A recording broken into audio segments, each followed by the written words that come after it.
What's up, you guys, and welcome to my channel. It is your girl, Meech69, back again, grinding with a new YouTube video. No disclaimers, this is a PSA. I'll tell you what we're going to talk about a topic in it's a little spicy. But today, I'm shooting this on National Women's Day. Excuse me, it's ma'am. It is ma'am. I can call it. And I actually watched a video with, recently, a Joe Rogan podcast with Riley Gaines. So we're going to talk about her in a second. My video today is how I feel about trans women being in sports. Yeah, I'm not cool with that. I am not cool with that, and it's not, don't call me, trans women are women. Yes, they are women, but they were at one point men, and depending on what point in their transition, they definitely have an upper hand.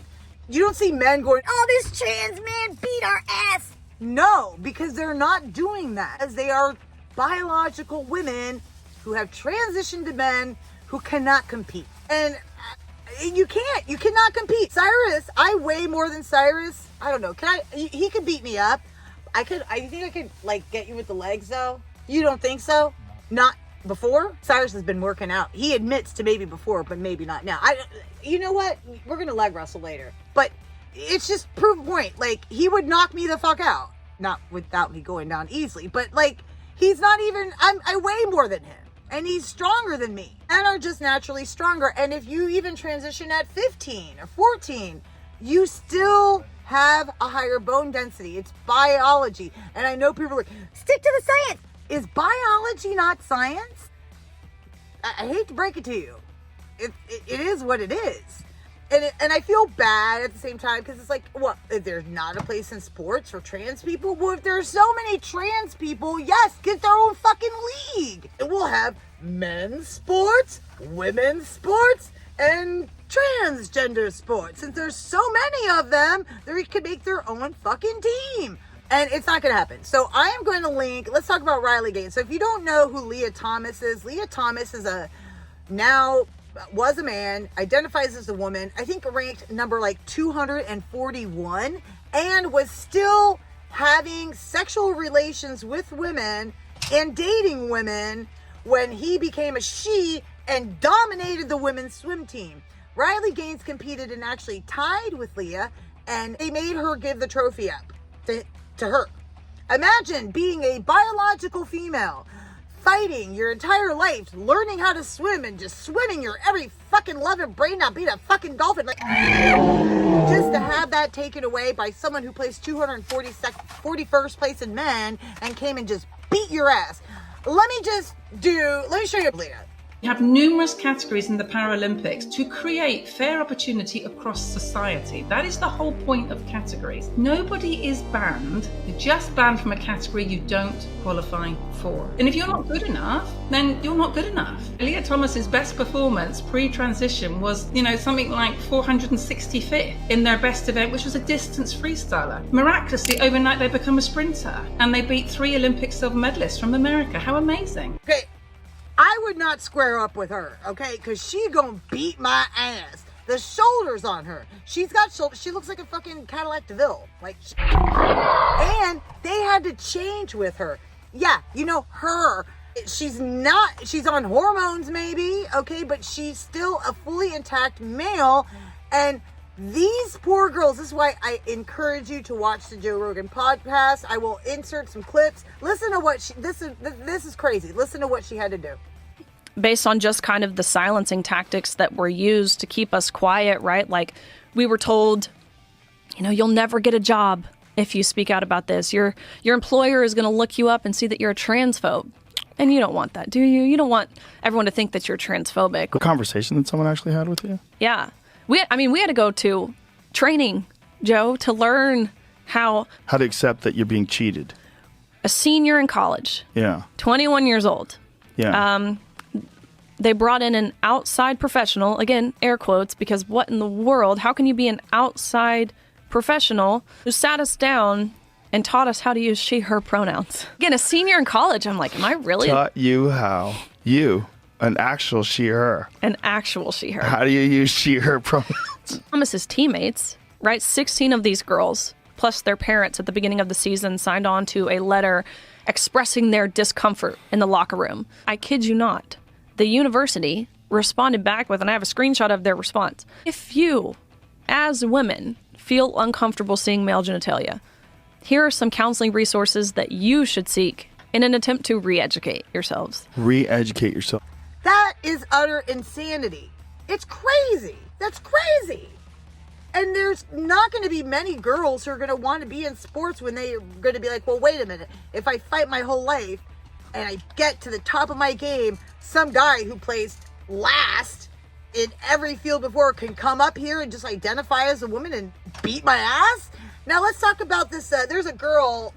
Okay. Well, I didn't know she was trans, but I figured it out real quick. That's a bodybuilder. Okay. And she holds the world record for being a bodybuilder for the most weights lifted, and she is trans. However, a Canadian coach, this happened like 2 years ago, and actually this guy's based, okay? He went and he was the coach of all the girls that she was beating. He entered himself into the competition as a woman and smashed her record. Smashed it! That record will never be broke again now because he did that, but at the same time, it was just to prove a point. And he went in. Look, if I can show a video of it, I will show. I have it. Let's do it. Let's run it. After he casually bench pressed at 370, breaking the record by nearly 100 pounds. Now, Andreas felt that this was so wrong that they allowed a man to break her record, calling him a coward and a bigot because he did this with malicious intent as a biological man competing in the woman's category. Just a super quick update. Yes. Somebody did show up at the meet today with malicious intent. And you know what? It was nothing. It was just entirely ignored. People lifted. I volunteered. Everyone was happy that I was there.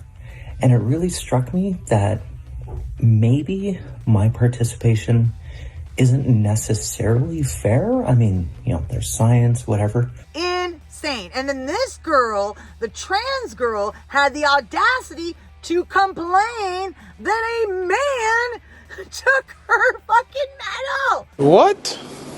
Bro, what are you talking about, man? Okay, trans women. I'm not saying you're not women. You're trans women. That's why you're called trans women. And women are women. And men are men. And trans men are trans men. Okay? There are biological differences. And women are going to suffer. And it seems like women are like over here like, hey, are y'all dumb? So wake up. Like, hello, men are again running your shit. They're just identifying as women and you're playing their game.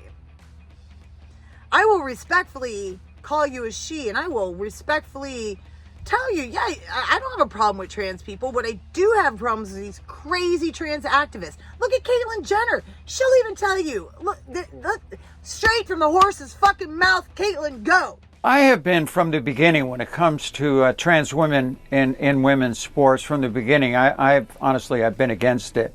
I have always tried to protect women in women's sports. I think it can become terribly unfair for women. And honestly, I don't want to destroy women's sports. We had the big issue here in the States with Leah Thomas last year. And honestly, we won that battle. Eventually, World Swimming went to ban. They said you had to have had transition before the age of 12. Why? Because the big thing is not so much hormone levels later on in life. It is, did you go through male puberty? Leah Thomas had big hands, big cardiovascular system. It was just totally unfair and it had to stop. Blair White, go. So we're going to be talking about this very interesting individual named Rachel McKinnon. Rachel McKinnon is a trans woman, also an athlete, a cyclist. So sports and trans people are always a very tricky topic, especially when you consider the fact that a lot of the sort of trans athletes we see in the headlines lately are literally all like 30, 40 years old, have decades of male puberty and male hormones to set them at an advantage. For some reason, it never seems like any trans athletes that actually transitioned young. I couldn't tell you why. There are so many trans activists out there that are crazy, but the ones that are actually normal get called transphobic. They are trans. And if I have the same opinion as they do, suck it. I'm a biological woman. I'm offended by the word cis. When I hear the word cis, I'm like, shut the fuck up. That means you're a biological woman. I'm like, no, woman means I'm a biological woman. And with that, I think you guys know how I feel about that. I don't think it's okay. I think it's wrong. And I think a lot of women are going to suffer. And if men are going to allow this to identify as women, you are not being very good women, are you? You are not looking out for your fellow females, and we don't like that. Oh, on National Women's Day, have some fucking class, unlike me. Okay, I have a lot of balls saying have class, right? Whatever. Cyrus actually agreed to that. It is what it is. I think we're done here. Are we done here? Okay, I think we're done here. If you made it all the way to the end of this video, you are awesome. Please go ahead and drop a like. If you hate me now and you want to dislike, go ahead and leave a dicks like. And if you're not subscribed to my channel, it's because I got more shit like this coming. And ring that bell. Ding dong. To get notified when I post. Yeah.